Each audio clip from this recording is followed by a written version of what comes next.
nalungkot kayo nung nakita niyo ako. Hindi po ako mag-praise ngayong umaga na ito, pero meron po akong ipapakilala sa inyo na meron tayong maririnig na bagong tinig. Amen! Siya po ay fresh graduate po ng ating Bethel Bible College. Amen. So, ito po ang kanyang debut as a preacher. Ako po ay nagagalak. I'm so blessed dahil witness ko po ang kanyang pag-level up sa calling ng ating Panginoon. Dati po siyang member po ng cell group Jeremiah nung ako ay cell group leader pa. Noon, kagaya din niyo siya noon. From being a seater to a cell group leader. At preacher na rin po siya ngayon. Amen. So, well, truly, what nothing is impossible po sa ating Panginoon. When God moves in our lives, tunay nga po, mangyayari ang mga dakilang plano niya sa ating buhay. So, without further ado, I know na excited na po kayo ang ating speaker ngayong umaga na ito. So, let's welcome Sister Carmen Manzano.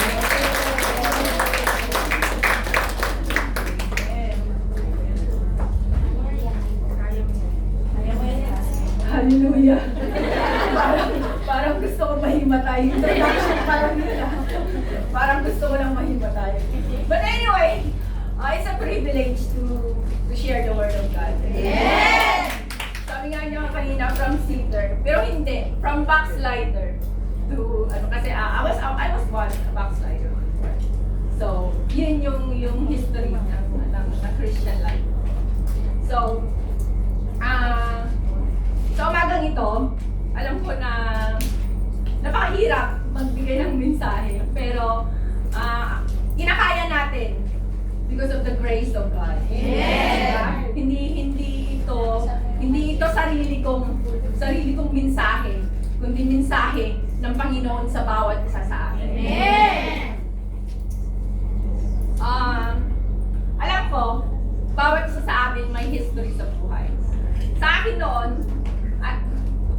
I believe na tayo, may mga kanya-kanyang story ng buhay natin. May mga kanya-kanyang, nagkakaroon tayo ng mga istorya sa buhay natin, kung saan lumalayo tayo sa Panginoon. Di po ba? So, ang aking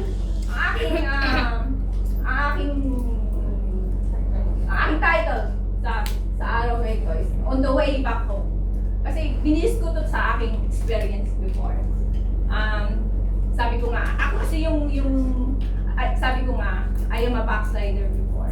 So, kailangan natin ng, gusto ko yung ibigay sa inyo na hindi tayo pinapabayaan ng Panginoon na mahiwalay sa kanyang friend.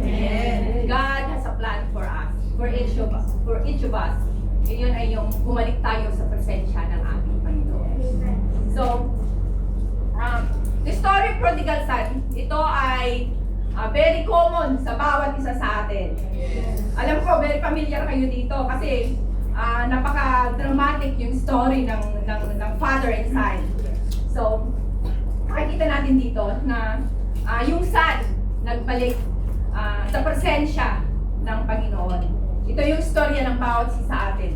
Kung saan nalubog tayo sa kasalanan, pero dahil ang Panginoon ay gumawa ng paraan sa pamamagitan ng ating Panginoong Hesus na siyang nagbigay ng buhay na walang hanggan sa atin. Kaya tayo nagkaroon ng reconciliation sa Kanya. Pero hindi lang ito story ng prodigal son. Ito rin ay story ng isang ama na nagbigay ng pag-asa sa kanyang anak. Amen. Dahil because God is the one who initiates sa reconciliation na mayroon tayo sa Kanya. Amen. So, dahil marami tayong bisita, siguro mga 15 minutes lang ako tatayo dito. Nakakabahan ako. Gusto ko lumubog. Pero hindi. Kaya natin to sa pamamagitan ng banal na espiritu at sa pamamagitan ng ating Panginoong Jesus. Amen. So, the story ng prodigal son. On the way back home, Sabi niya, kahit na inabandon natin siya, just like our Heavenly Father, we disown and abandon Him dahil sa ating mga kasalanan, but willing to reconcile despite of what we have done. Kaya nga sabi sa Corinthians, sa 2 Corinthians chapter 5 verse 19, sabi niya, be reconciled, all things are of God, who has reconciled us to Himself by Jesus Christ, and have given to us the ministry of reconciliation.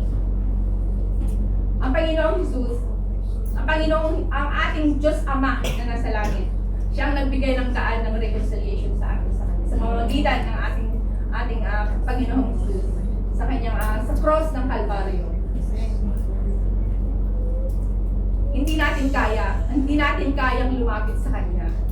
Pero dahil ang Panginoong Jesus ay namatay, tayo ay muling nakalapit sa Kanyang presensya. Amen. Alam ko na kung titignan natin yung story of Prodigal Son, ito ay the story ng the son, yung kanyang anak ay lumayo sa kanyang ama. Kinuha niya lahat ng mga mana niya. It's a very disrespectful thing na ginawa ng kanyang ng prodigal son na ito. So, makikita natin na nagpakalayo-layo siya sa ibang lugar at nilustay ang lahat ng kanyang mga minana. Nagpakasasa siya sa kasalanan.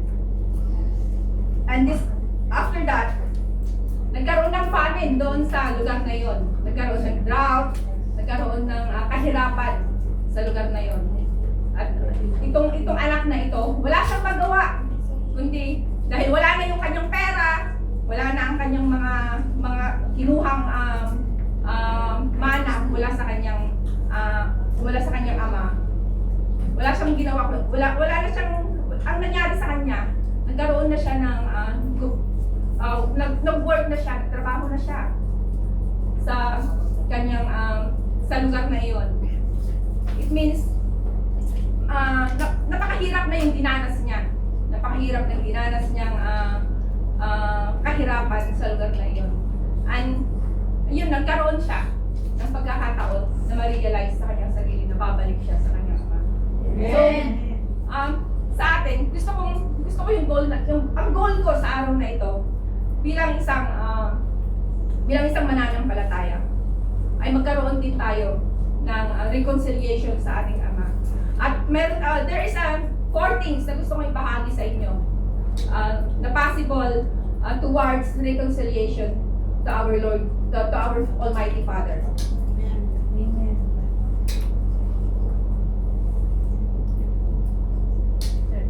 Number 1, sabi, there is a realization. When he came to his senses, he said, "How many of my father's hired servants have food to spare, and here I am starving to death?" So ang anak na ito, nagkaroon siya ng realization. One step towards reconciliation, ay magkaroon tayo ng realization. Ito sabi niya, when he came to his senses, sabi niya, nung nakapag-isip-isip daw siya, itong anak na ito. So naisip niya, wala akong makain dito, samantalang doon sa bahay ng aking ama, yung mga katulong nila, ang daming kinakain, bakit ako nag-ihirap dito ngayon? Sabi ng anak na to sa kanyang isip. Tapos sabi niya, minsan sa buhay din natin, ganun din. Ang dami-daming nangyayari sa buhay natin. Ikaw, kapatid, ano ang dahilan ng paano mo marirealize na kailangan mo pala ang Diyos sa buhay mo? Minsan, kahirapan, di ba? Kahirapan ang nagbibigay ng realization task sa atin na kailangan natin ang Diyos sa buhay natin. When the son cut himself off from the grace and love of his father, it is unavoidable to experience famine. Kasi wala nang guidance ng father and abundance of life na nasa kanyang father. Yung kinuha niya na kanyang minana, inubos na niya at minaldas sa maling paraan. We too can experience the same thing when we cut off ourselves from our Heavenly Father.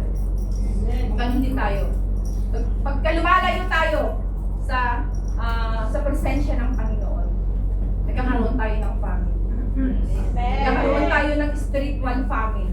Nagkakaroon tayo ng mga bagay na dahil sa mga kasalanan na nagagawa natin. Kumbaga yung will ng Panginoon wala na sa buhay natin. We could experience spiritual famine when we go on our way at mabuhay sa kasalanan. Kaya nga sabi ni Jesus, apart from me, you can do nothing. Magkakaroon lang tayo ng kapahamakan sa buhay natin. Kaya hindi ko alam kung gaano ba tayo kalayo sa Panginoon sa oras na ito. And I hope na ma-realize natin to go back to the presence of our Heavenly Father. Amen.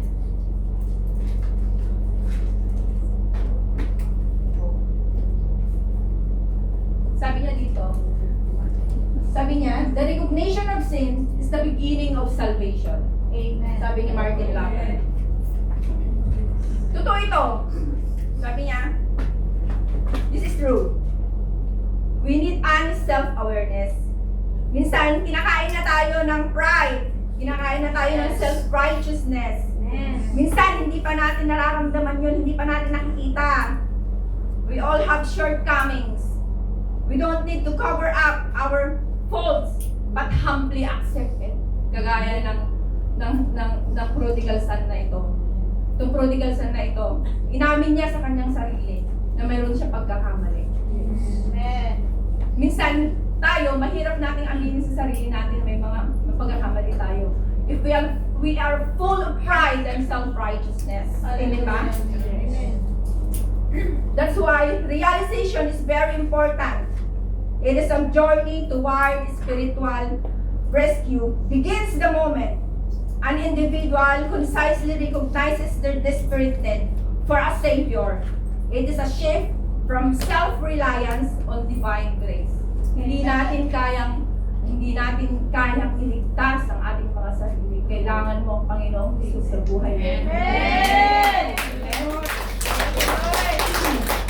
There is a recognition of need that we cannot save ourselves through human effort. Kahit anong gawin mo, magpakabuti ka dyan. Hindi mo kayang iligtas yung sarili mo. Yes. Dahil tayong lahat ay makasalanan. Yes. Kailangan natin ang Panginoong Jesus sa buhay natin. Amen. Because we are separated from God. Dahil tayo ay malayo sa Panginoon. And we need someone to redeem us, and no one else but our Lord Jesus Christ, Amen. who has been crucified for our sins. Kailangan natin ang Panginoon sa buhay natin. We need Christ in our life. Kaya ngayon ang mensahe ng reconciliation ng Panginoon sa buhay natin. Second point na. Sabi sa inyo, 15 minutes lang ano. Bilisan natin kasi maraming bisita. Kailangan nilang kailangan nilang mamasyal, di ba? Marami yan. Marami kayong pupuntahan ngayon. Joke lang, pinagbibigyan mo rin. Di ba? Magaling sila kami pastor. Number 2, sabi niya, there is confession. Merong confession na nangyari. Yes. Sabi niya, I will sit out and go back to my father. I have sinned against heaven and against you. I am no longer worthy to be called your son. Make me like one of your hard servants. So, itong statement na to, rehearsal pa lang yan. Nire-rehearse pa lang yan. Iniisip pa lang niya. Pero meron na siyang confession na nangyayari, diba? Yes. Sabi niya, pero rehearsal pa lang yan siguro. kung babasahin natin mamaya yung mga susunod, siguro habang naglalakad siya, nire-rehearse niya yung sasabihin niya sa father niya. So, there is a confession na nangyari. Bakit kaya sinabi niya na I will set out and go back to my father. I have sinned against heaven and against you. Kasi ang kasalanan, if you made something wrong, kung mayroon kang ginawang pagkakasala, hindi ka lang, kahit man lang sa kapatid mo, hindi ka lang nagkakasala sa kanya. You are sinning against God. Yes. Hindi lang sa tao, kundi sa Diyos, una sa lahat. Kaya nga, ang kasalanan na kailangan pag mag-confess tayo, hindi lang horizontal, vertical. Kung halimbawa nagkasala ka sa kapatid mo, pumunta ka sa kanya, humingi ka ng tawad. And at the same, humingi ka rin ng katawan sa Panginoon, humingi ka rin ng tawad sa kapatid mo. Diba? So, kung makikita natin, bakit kaya sinabi ng, bakit kaya itong prodigal son, sabi niya, I'm no longer worthy to be called your son. Kasi very disgraceful yung ginawa niya. So, kung titignan natin yung Jewish culture noon, pagka kinuha mo yung mana mo, it's the same as you are wishing yung father mo na mamatay na. Kaya it is very disgraceful yung ginawa ng father na ito. Ay, ng son na ito, ng anak na ito. To think yung ginawa niya, nagpakalayo-layo pa siya. Hindi lang kung tutuusin yung judgment sa kanya, hindi lang sa kanyang pamilya sana kundi pati sa community niya. Talagang i-judge siya sa ginawa niyang kalapastanganan na ginawa niya sa kanyang ama at sa mga paglustay niya sa kanilang ari-arian. So, sabi niya,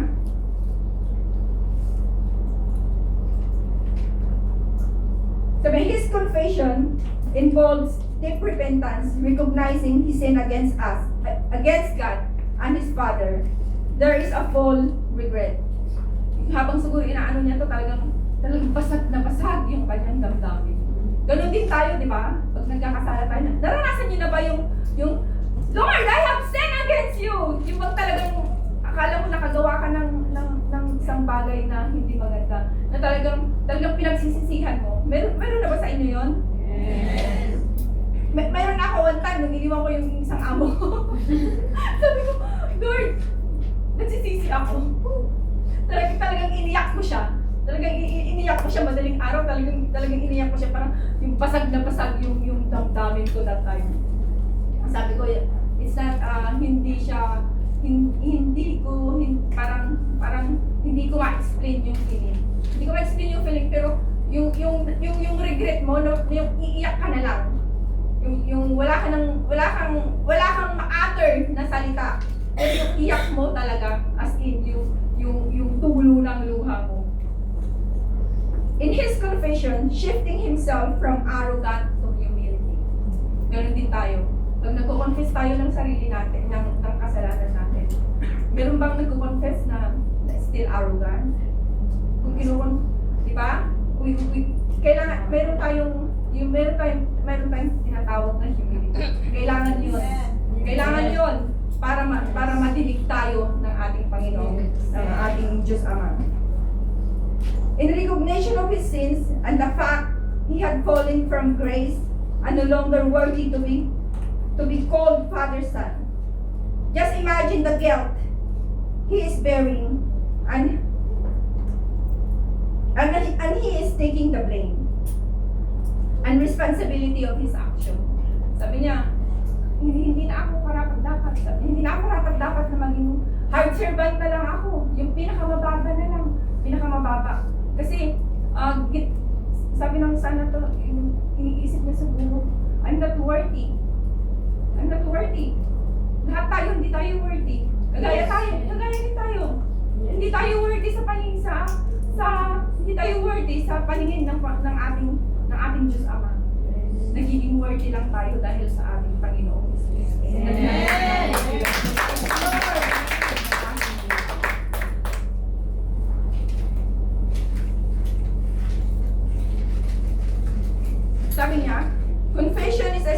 toward reconciliation, accepting faults, and taking responsibility of your actions. Full surrender, abandon of pride, willingness to turn away from your sins. Ang confession daw, kailangan, when we confess, andun yung willingness natin na magbago. Yes. Kumbaga ito yung turning point natin, na baguhin yung sarili natin from sinners into the righteousness of God.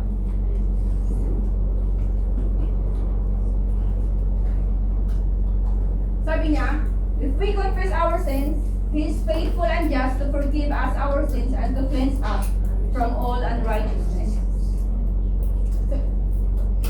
Ito yung sinasabing confession. Kung noon, nagsasacrifice, kung doon may mga ginagawang sacrificial rites para mapatawad yung mga kasalanan natin. Pero ngayon, it's just a prayer away. Hindi mo na kailangan na mag-sacrifice. Pagka ginupitan mo si amo ng $10, nako, i-confess mo kaagad yan. It's just a prayer away. Di ba? Ewan ko lang, kasi I was just, may kwento lang ako. Nung minsan, pumunta sa kanang palengke, sabi sa akin, at ilan ang gusto mong isulat ko? Sabi ng, hindi pa ako naka-experience ng gano'n. What? Sabi ko sa kanya. Tapos, sabi niya, gusto mo mag-ilagay ko $20? Sabi nung chicken sa akin. Ay, meron palang gano'n? Sabi ko, gawain pala ng mga helper yun. I hope dito sa Lifebuoy walang gumagawa. Huwag natin gagawin. Kasi maliit o malaking kasalanan. Walang maliit at malaking kasalanan. Lahat, maliit man, kasalanan pa rin yan. Amen? Oh my God, huwag natin gawin yun. Huwag natin gawin yun. Kung hindi, kung noon pang, kung ginawa natin kasalanan yun, noon pa, nako, magsasacrifice ka ng baka, o kaya ng manok, o kaya ng whatever it na sacrificial things, para lang sa $10. Huwag natin gawin yun. Okay?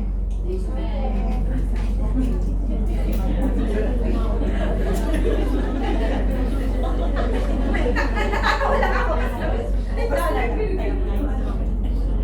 Sabi niya, confession should be a daily activity for the Christian whose entire pilgrimage is characterized by the spirit of repentance. Sabi niya, confession should be a daily activity. Every day, nakakagawa tayo ng kasalanan. Every nagkakasala tayo. Iyon ang nagiging dahilan ng paglayo natin sa Panginoon. So, make it a daily point to realize and humingi ng tawad sa Diyos. Hindi naman tayo perfecto, but make sure you go back to the Father through confession.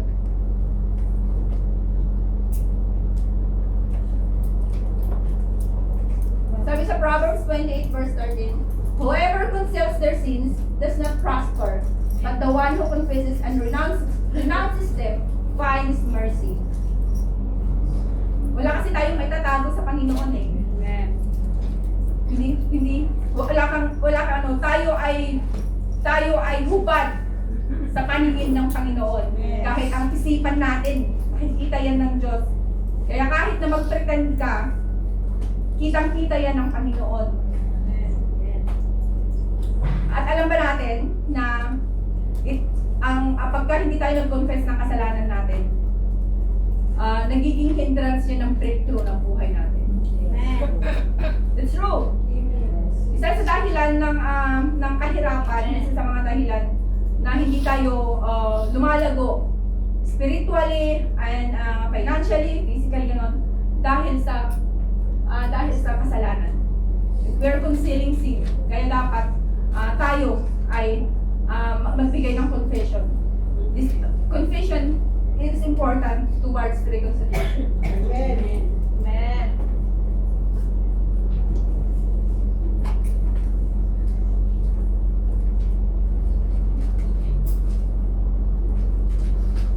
Sabi sa meron ako nabasa nabasa doon sa isang commentary, sabi niya, ang kasalanan daw, naiipon. Yung mga paunti-unting kasalanan natin, yung mga akala natin napakaliit na bagay.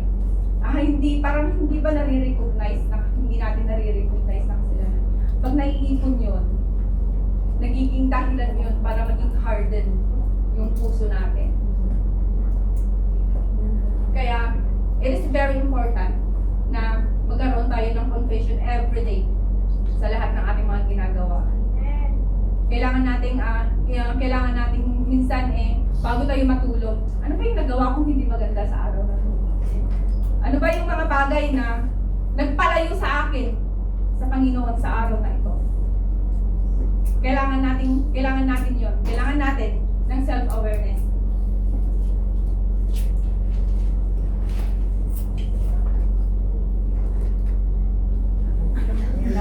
Pangatlo na. Malapit na. Malapit na.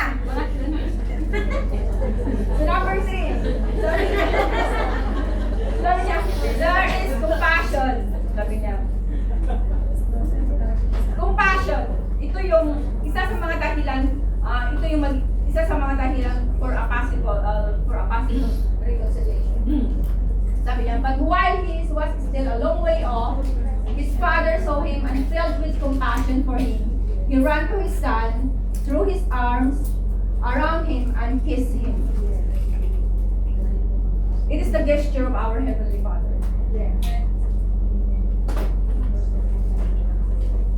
Kung titignan natin kung ipipicture natin, itong father na ito, nasa bahay siya. Tapos, do you think itong father na ito ay coincidence lang na nakita niya yung anak niya? Coincidence lang na nakita niya yung anak niya na natanaw lang ba niya? Coincidence lang ba? Yung nakita niya yung anak niya na pauwi sa bahay nila? I think, sa akin hindi. Kasi he is willingly patient. Patient siya na inaasahan niya talaga na babalik ang kanyang anak. Inaasahan niya talaga na babalik yung kanyang anak. Naghihintay siya araw-araw. Just like our Heavenly Father.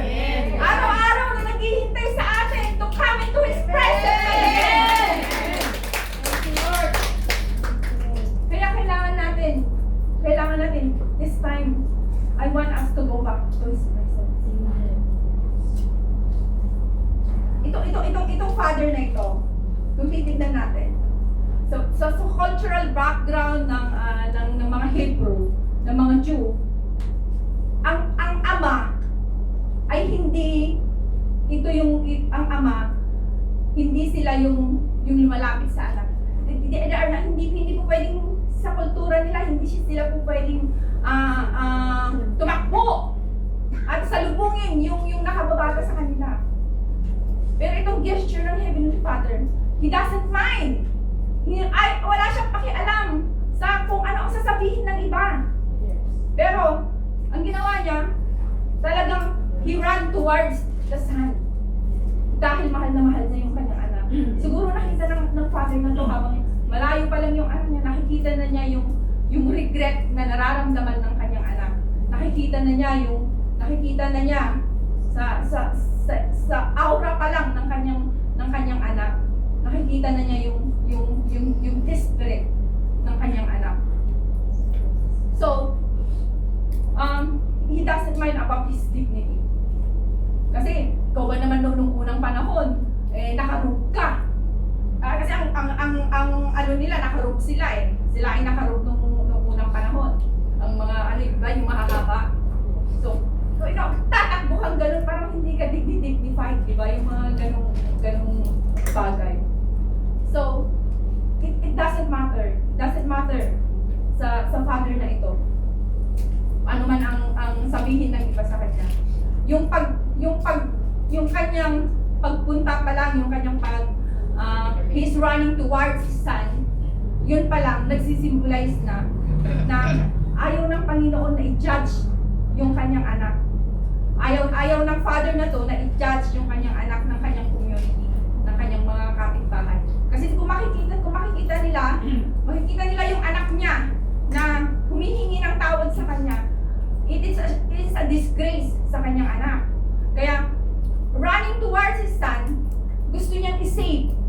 kanyang son sa judgment na mangyayari sa kanyang anak. Amen. So, makikita natin dito na kung i-base natin ito sa ating Heavenly Father, if we will going to look back nung nagkaroon ng kasalanan, yung fall of man, sinasabi, ito yung reflection ng ating Heavenly Father. Noong nagkaroon nung si Adam na fall sa kasalanan, ang ating Diyos Ama ay gumawa na kaagad ng paraan para maiwas tayo sa judgment. Kaya nga mayroong sinasabi na first evangelium, yung sinasabi nila na it's a first prophecy. Na sinasabing magkakaroon tayo ng Savior in form of Jesus Christ. Amen. Kaya dahil ganun tayo kamahal ng Panginoon eh. Minsan iniisip ko, bakit nung time na yun, iniisip ko, bakit kinakailangan pa na magkaroon, na i-offer ng Panginoon ang kanyang anak sa atin. Kung pwede naman nung panahon na yun eh, pwede naman niya tayong palitan na lahat. It does not on his finger. It does not sa kanyang kapangyarihan dahil makapangyarihan siya. Tinatanong ko, ano ba ang nasa tao na very obsessed ang Panginoon sa atin? Pero nung inaano ko, sabi niya, because God is a compassionate God. Amen. He's full of mercy. Yes. Our God is full of mercy. Amen. Ayaw niya tayong mawala sa kanya. Even kahit na makasalanan tayo. Mahal niya tayo. Hindi siya nagbabago. Hindi nagbabago yung karakter niya as a compassionate God, as a faithful God. Hindi yun nagbabago. Kaya nga ang ating Panginoon, He is full of grace and mercy. Kamangha-mangha ang pag-ibig niya sa atin. Amen. Kahit hindi tayo karapat-dapat.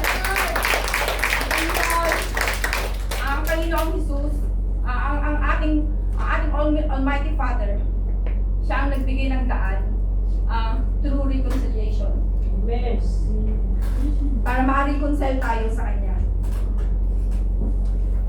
Sabi nga niya, God was the one initiates reconciliation to human, reaching out to us through Jesus. Kaya sabi niya,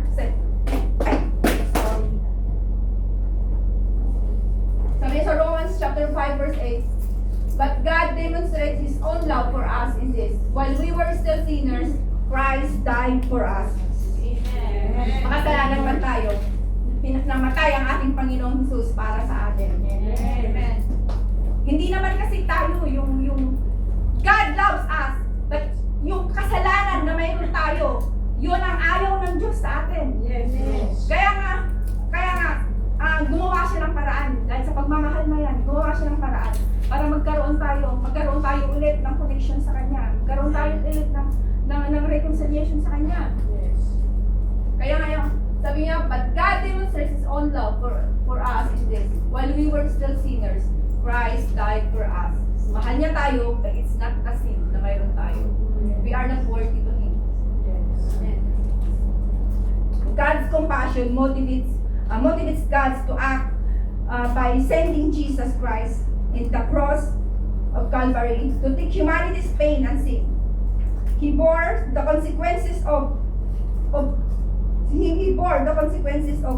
humanity's rebellion to remove the barriers of sin.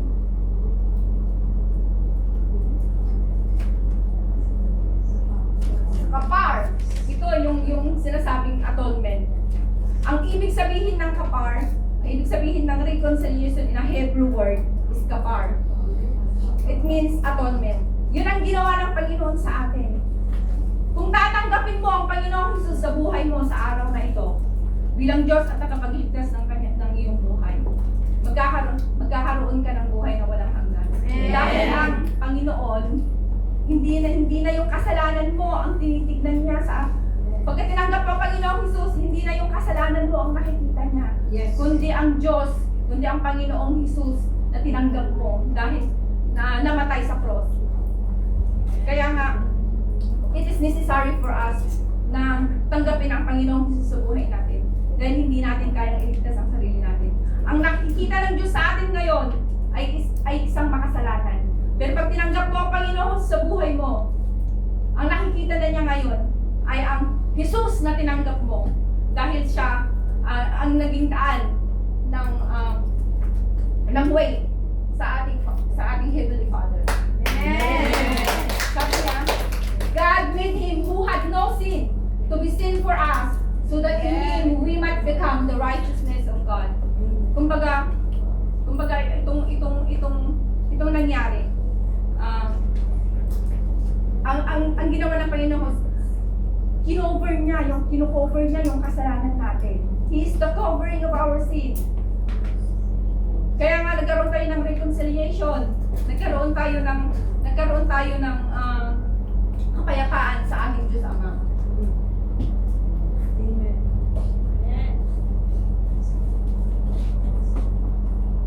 Sabi niya, once a year, ang ibig sabihin ng kapar, atonement, ang sabihin ng kapar is reconciliation. So once a year, the Jewish culture made an atonement for the forgiveness of sins of Israel. Jesus is a perfect sacrifice sa ating mga kasalanan. Yes. Hindi na yung kasalanan mo ang nakikita, kundi ang Kristo na tinanggap mo sa buhay mo. Dahil lahat tayo, hindi katanggap-tanggap dahil sa kasalanan na nasa atin. Mahal tayo ng Diyos, pero kaaway niya ang kasalanan na nasa atin. Kaya magkaroon tayo ng kapayapaan. Kailangan nating tanggapin ang Panginoong Jesus sa buhay natin. Amen. So that we could go back to His presence. Sabi sa Lamentations chapter 3 verse 22 to 23, it is of the Lord's mercies that we are not consumed, because His passions fail not. They are new every morning. Great is Thy faithfulness. Amen. Amen. Napaka-kamangha-mangha ang pag-ibig ng Panginoon sa buhay natin.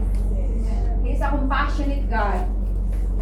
It is the Lord's mercy that we are not consumed because His compassion still not. Kaya tayo may pag-asa at inaasahan sa buhay na walang hanggan ay dahil sa habag at biyaya ng Panginoon. Kaya nga tayo nandito ngayon eh. Kaya nga tayo nandito ngayon. Dahil inaasahan natin ang pag-ibig ng Panginoon. Ang buhay na walang hanggan na Kanyang ino-offer sa buhay, sa bawat isa sa atin. Sa pamamagitan ng ating Panginoong Jesus. Because we are called to become compassionate and forgiving towards one another. Dahil sa compassion na tinanggap natin sa ating Panginoon, kailangan natin i-share din ito sa ibang mga tao. Amen. Sabi niya sa Ephesians chapter 4 verse 32, be kind and compassionate to one another, forgiving each other, just as in Christ God forgive you. Kung mahal natin, kung naranasan natin ang pagmamahal ng Panginoon, ganun din ang gawin natin sa ating mga kapwa, sa mga taong nagkasala sa atin. Magkaroon tayo ng compassion sa mga tao. Instead na hatred, imbis na galit ang ibigay natin sa kanila. Magkaroon tayo ng awa sa kanila dahil hindi nila alam yung salita ng Panginoon. Amen. Diba? Yes. Ayan na, last na.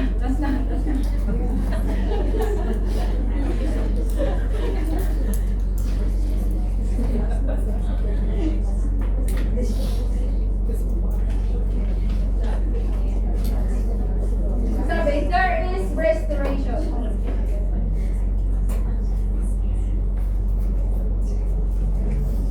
Sabi, there is restoration. Isa sa mga dahilan, isa sa mga way towards reconciliation is restoration. The son said to him, Father, I have sinned against you and I am no longer worthy to be called your son. But the father said to his servants, Quick, bring the best robe and put it on him. Put a ring on his finger and sandal on his feet.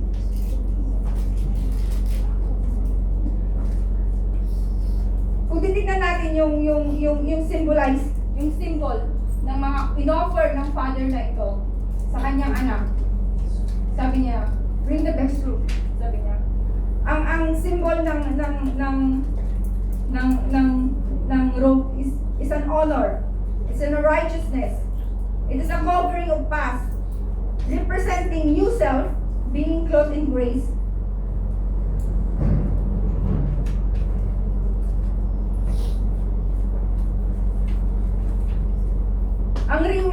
Yung ring naman, ang sinisimbol nito is a legal authority.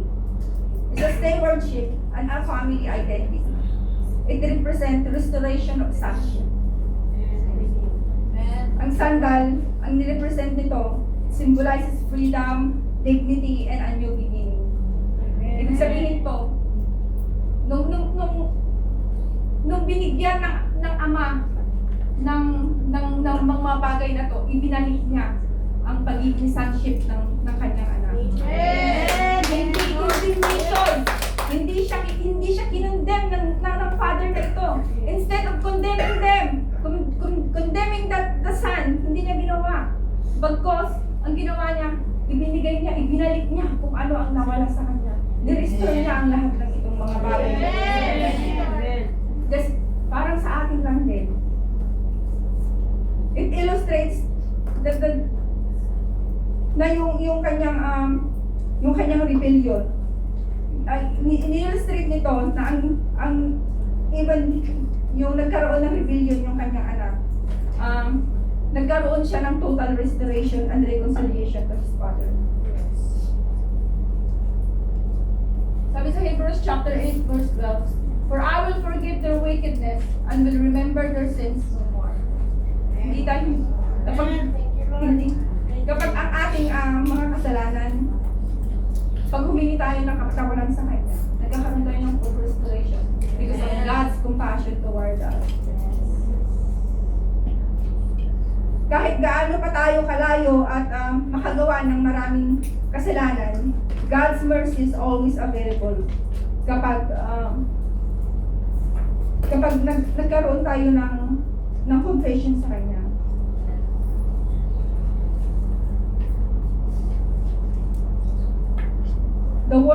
Ang Panginoon ay ready siyang patawarin tayo sa lahat ng ating mga pagkakasala. Sabi nga niya dito, I will remember their sins no more. Let's go.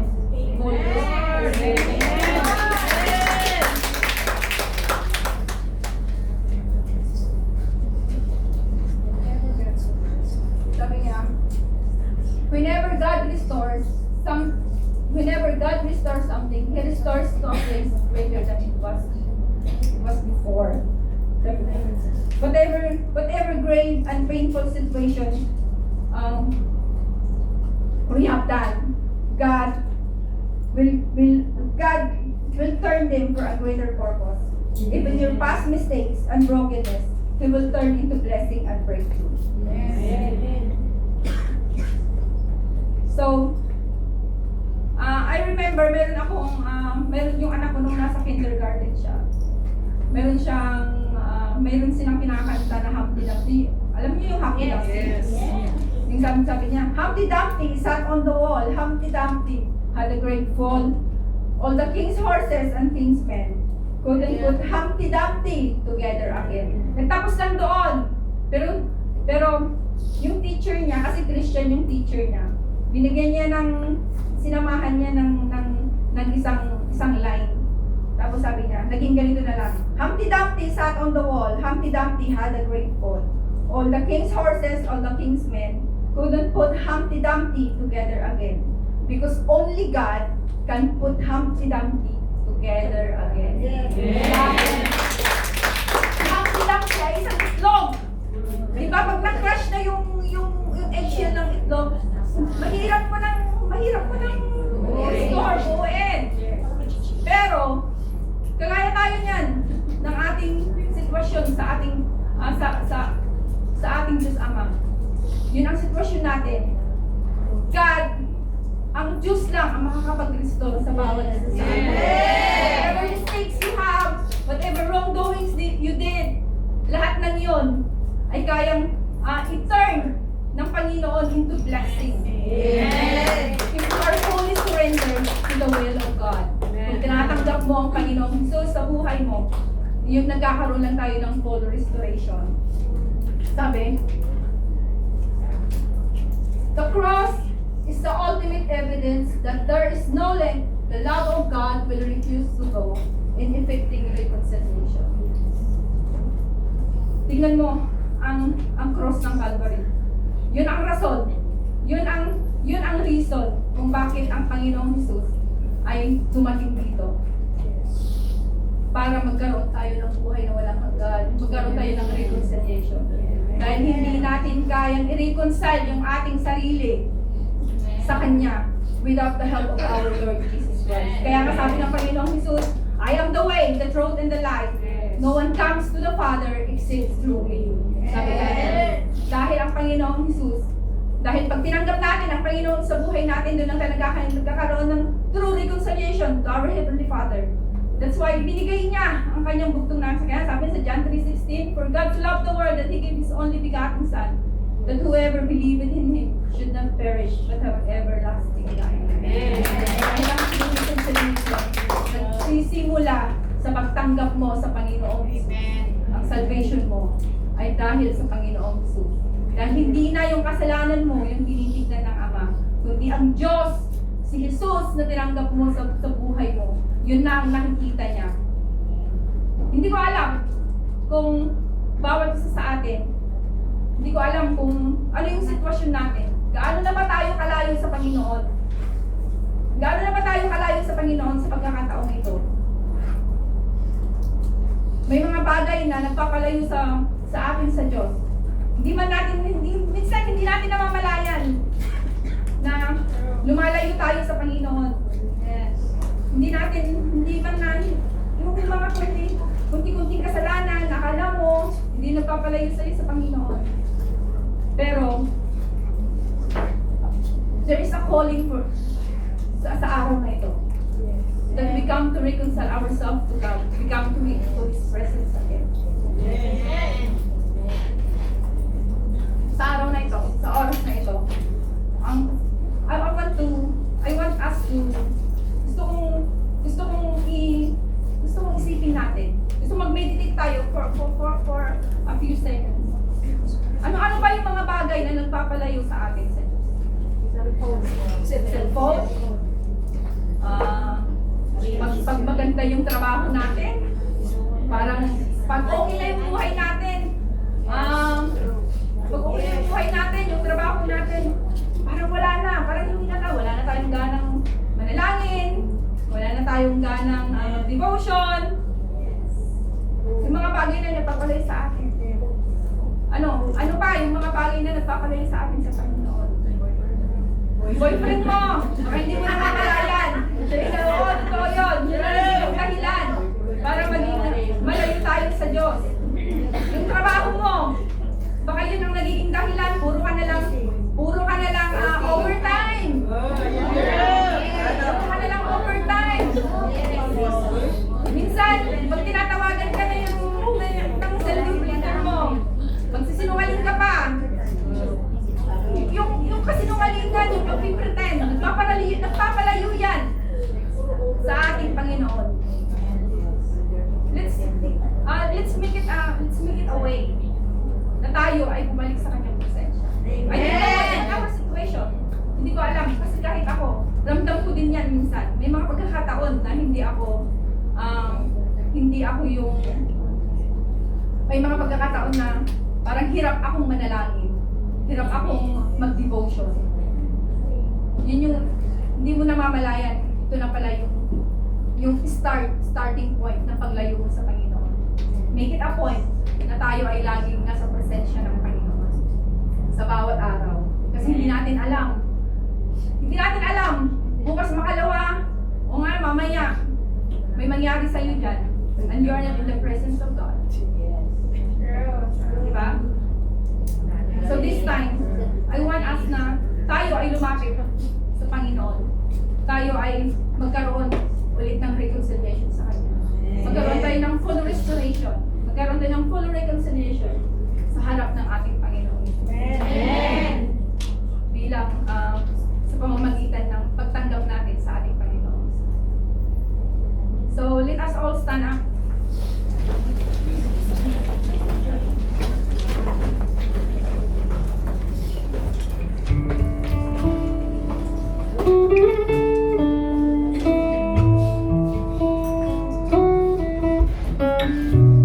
Kantahin natin yung heart of worship.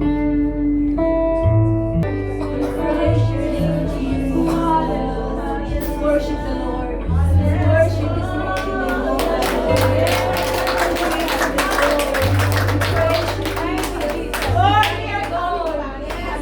Oh, hallelujah. Lord, we want to feel your presence once again, oh God.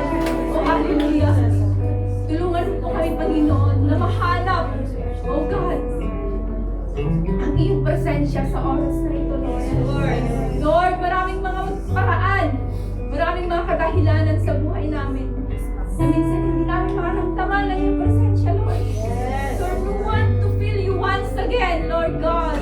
We want to go back home into your presence, oh God. Hallelujah. Oh, hallelujah, Lord. Tunay nga po, Panginoon, makasalanan na po kami. Hindi marami dapat sa iyo harapan, oh God. And thank you so much, Lord God, for that compassion. Thank you so much for offering us your grace. God, how the mission of our sin, oh God. Lord, hallelujah, Lord God. Thank you for your unfailing love. Thank you, oh God, for sending Jesus para mamatay para sa amin, Lord. Hindi kami karapat dapat sa inyong harapan, Panginoon.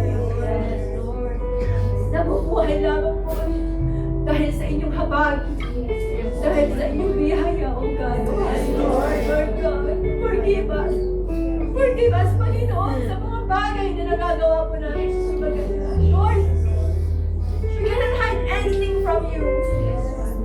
Ikaw lang ang nakakaalam ng status ng relasyon namin sa inyo, oh God. Ikaw lang ang nakakaalam kung gaano kami kalayo o kalapit sa inyo, Panginoon. Oh, hallelujah. Lord, we are not worthy. We are not worthy to you, Lord God. But you made us worthy because of our Lord Jesus. Lord, forgive us, oh God. Forgive us for all our sin, oh God. Sa mga pagkakasala namin sa inyo, Panginoon. At even sa mga tao, Panginoon, na nakagawan po namin na hindi maganda, Lord God. Forgive us, oh God. Oh, hallelujah. Lord, send us back to your presence, oh God. Kung sa mga oras na ito, wala kang pagkaligtasan, hindi mo pa tinatanggap ang ating Panginoon, surrender your life to Him. Right now. Huwag bukas kung mamaya. Right now, oh God. Kung wala ka pang kaugnayan sa Kanya at hindi mo pa tinatanggap ang ating Panginoon, buksan mo ang iyong puso para sa Kanya. Dahil Siya lang ang daan para sa kaligtasan at magkaroon ka ng buhay na walang Dahil all of us is not worthy. All of us is not worthy. Hindi natin kayang ang ating sarili. Hindi natin kayang iligtas ang ating mga sarili. Ang Diyos lang makakapagligtas sa atin. Ang ating Panginoong Jesus lang makakapagligtas sa atin. Oh, hallelujah, Lord. Thank you, Jesus. Thank you, Lord God. Lord, Ikaw ang nakakaalam sa aming mga puso.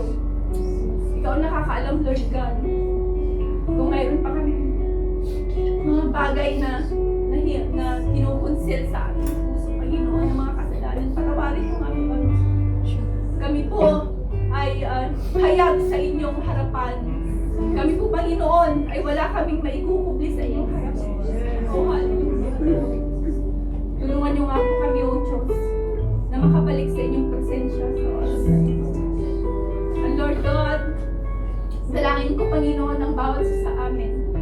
Kung may mga hindi pa po nakakatanggap sa Panginoong Jesus, let's make it a point na sa pagkakataong ito, ay tanggapin natin siya bilang Diyos na pagligtas ng ating tutulungan namin ang bawat isa sa inyo na hindi pa nakakakilala sa Panginoon na magkaroon ng relasyon sa Kanya para matanggap natin ang buhay na walang hanggan na ipinagkakaloob ng ating Diyos Ama sa bawat isa. Oh, hallelujah. Our Heavenly Father, tulungan niyo ako kami, Panginoon, na magkaroon ng true reconciliation sa inyo. O Lord God, nilalapit po namin, Panginoon, ang mga kaluluwa na nandito na hindi pa po tumatanggap sa inyo bilang Diyos at tagapagligtas ng kanilang buhay. Lord, open their hearts, open their mind, O God, upang magkaroon sila ng kaligtasan sa inyo. O hallelujah. Hallelujah, Lord. Nawa, Panginoon, ay maranasan po nila ang kaligtasan na pinagkakaloob mo sa bawat isa sa amin. Thank you, Jesus. Thank you, Lord, sa buhay na walang hanggan na pinagkaloob mo sa amin. Salamat, Lord. Salamat, Panginoon, sa pagdanak ng dugo sa cross ng Kalbaryo, God, para sa kaligtasan ng bawat isa sa amin. Oh, hallelujah. Oh, hallelujah. We thank you, Jesus. We thank you for the cross of God.